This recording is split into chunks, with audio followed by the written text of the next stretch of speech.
Amigos de Radio Victoria o Comienzo Televisión, a partir de este momento vamos a conversar, como todas las semanas, en nuestro primer segmento de Ping Pong Hemisférico desde Lima, Perú, con el profesor Luis Núñez. Bueno, profesor, Perú, por supuesto, primero en los temas que usted maneja con regularidad, y luego vamos a entrar en otros detallitos que están en boga, que de alguna manera confunden, pero al mismo tiempo no extrañan. Así es, así Así que es. adelante. Hoy estamos 21 de marzo y estamos entrando con el ping pong hemisférico número 100. ¿Mm? Hoy es el número 100. Así es. Así que en la noche hay que celebrar. Sí, señor. Aunque sea con Se un dice pisco o con un tequila, pero habrá que celebrar. algo, un pisco. Algo es. Vamos a hacer un programa no muy largo porque tampoco es que hay muy extensión, o sea, no hay noticias en extensión, en extenso para exponer. Sí. Primero, digamos que el gobierno actual está en una especie de punto muerto, en piloto automático, como lo hemos comentado varias veces. ¿Por qué?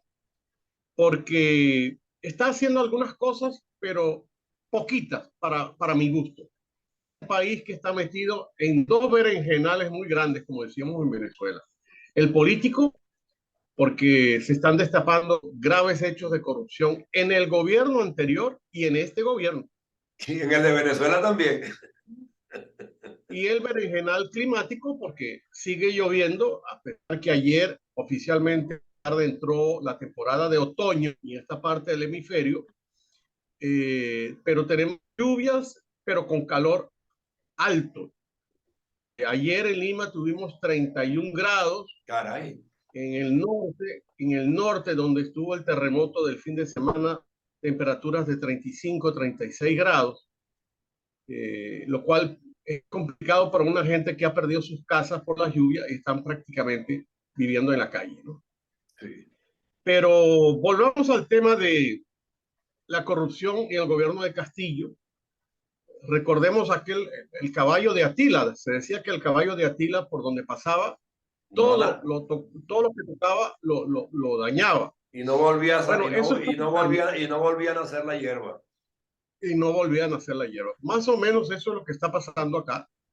Se están destapando nuevos casos de corrupción y en el fondo casos de corrupción de este gobierno, porque lo que pasa es que a veces con lo que pasó el 7 de diciembre, uno hace una especie de ilusión óptica y cree que la señora presidenta es algo distinto al presidente Castillo. Resulta que la señora presidenta actual iba de segunda en la fórmula del presidente Castillo, o sea, viene de esa misma raíz.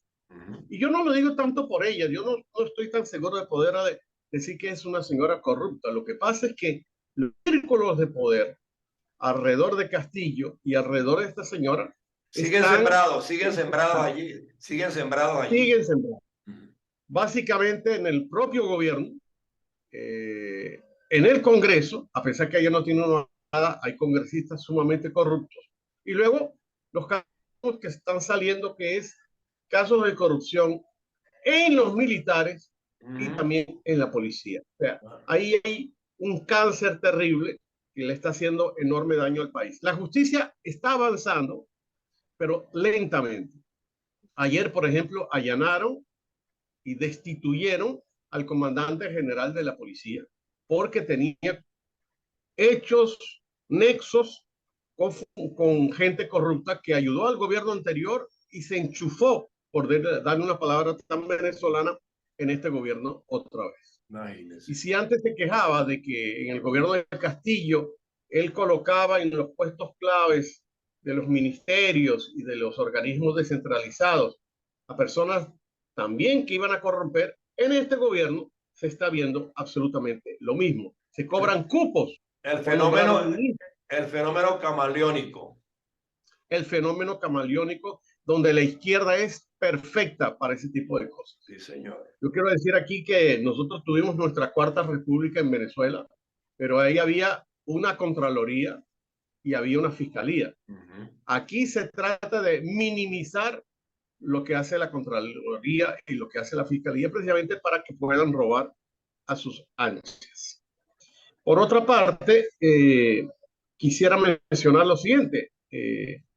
Ayer lunes se inició la temporada escolar en el Perú.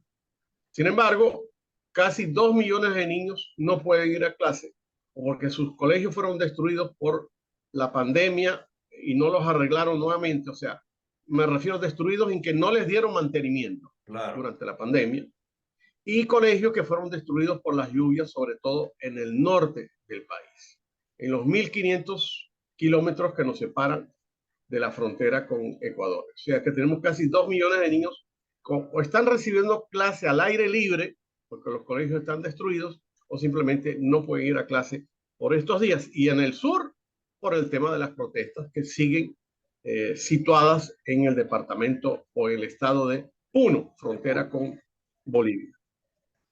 ¿Qué más les puedo decir?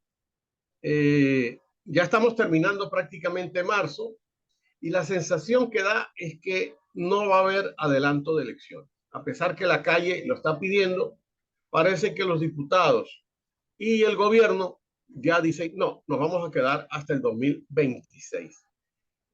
Yo sigo pensando como analista de que va a ser bien difícil llevar esto hasta el 2026, porque creo que el clima de la calle, el clima social indica que se vayan todos, como hemos hablado en varios programas, pero declaraciones de funcionarios del gobierno y declaraciones de diputados indica que esa discusión es una discusión bizantina.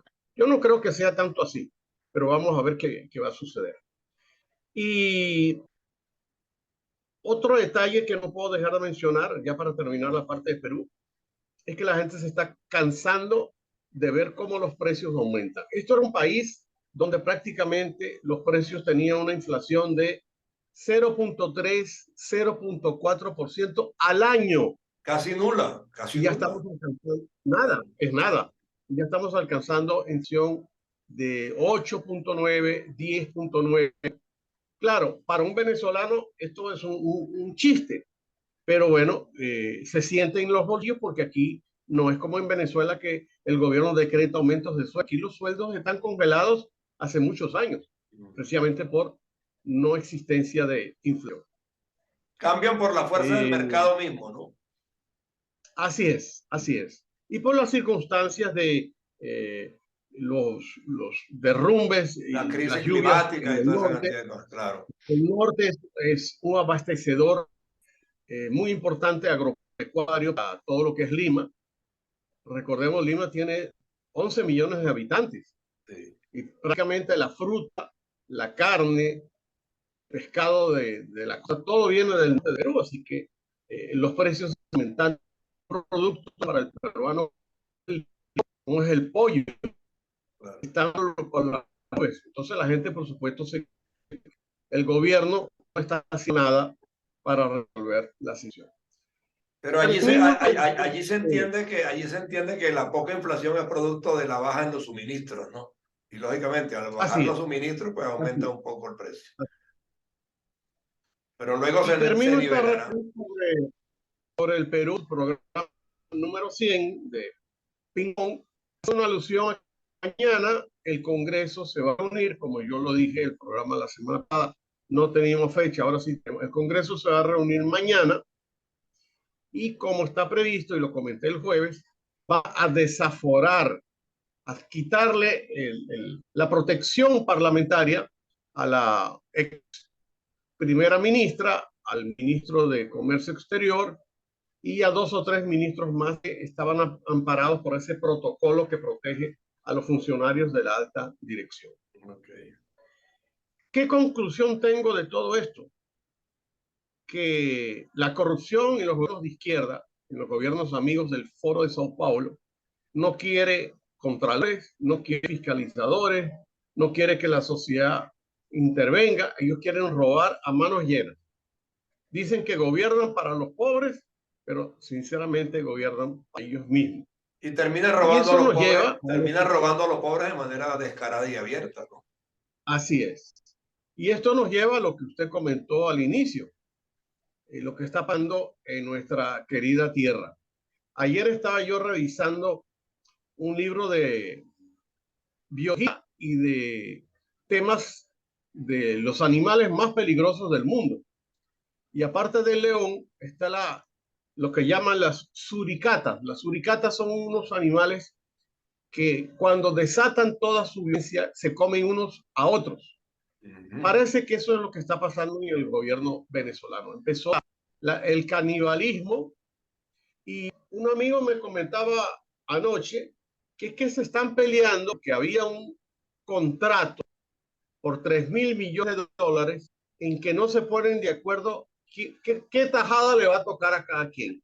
A Tarek, a Diosdado, a Maduro, a Padrino. Entonces se ha formado un berenjenal por repartirse 3.000 millones de dólares. Y entonces han sacado del juego a Tarek, al Jaime y a Cúpula, que estaba distribuida en un montón de organismos, ministerios, gobernaciones, alcaldías inclusive. Estamos como las suricatas. Pero usted y yo, que ya somos zorros viejos de este asunto, diríamos, esta gente al final, bueno, algunos se escaparán en aviones privadas, deben tener millones en el exterior. Cuando se escuchó ayer en la rueda de prensa que dio Diosdado, que ellos, por supuesto, en nombre, que es una cosa increíble, la paradoja y la contracción, Diosdado hablando de las medidas anticorrupción. Sí. Eso es como poner al ratón a dar un discurso de eso. Sí, con la mesa llena de queso. Increíble, o sea, yo veía y decía, volvió a escuchar a Diosdado hablar de corrupción y que el Partido Socialista Unido de Venezuela jamás permitirá un acto de corrupción en el gobierno. O sea, ver eso y ver ayer lo mismo. Sí. Esos son los comentarios que nuestros programas sí, no, es que curiosamente a mí me llega hoy justamente un titular de la prensa de hace muchos años, cuando Carlos Andrés Pérez dijo, al ganar el chavismo van a tener un gobierno de delincuentes, y así tituló la prensa nacional. Bueno, ahí está evidente. Un sabio, digamos, un adivino de lo que iba a pasar en nuestro tiempo. Lo vio venir porque era un político avesado y con mucha experiencia. Así es, así es. Que ese era el camino. A él que lo juzgaron por haber regalado $30,000, creo que al gobierno de Nicaragua para librarse de las dictaduras. Ajá. Y miren lo que está ahorita Nicaragua y lo que está ahorita Venezuela.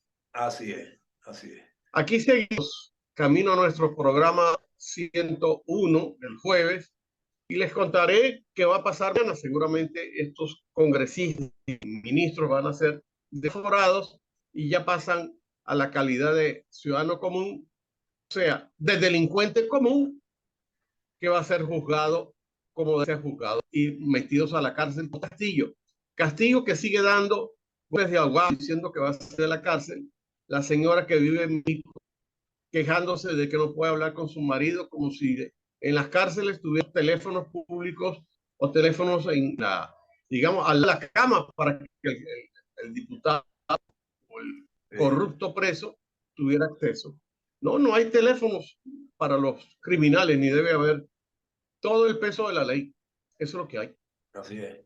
Bueno, de todos modos, pues nos vemos el próximo jueves. Ya los temas tanto de Venezuela como de Perú se habrán definido un poco. En Venezuela yo presiento que no va a venir ninguna solución ni nada de oficio, simplemente son escarceos en las redes y en los medios entre ellos mismos. Bueno, se comerán unos a los otros, como dice usted, unos se escaparán, otros se quedarán con el botín y otros se quedan con el botín, porque al fin y al cabo por eso es por lo que pelean todos los días ellos, por el botín. El botín de las sindicatas, eso es. Así es. Bueno, profesor, gracias. Nos vemos en el programa 101. Seguro que sí. Un abrazo. Cuídese. Un abrazo.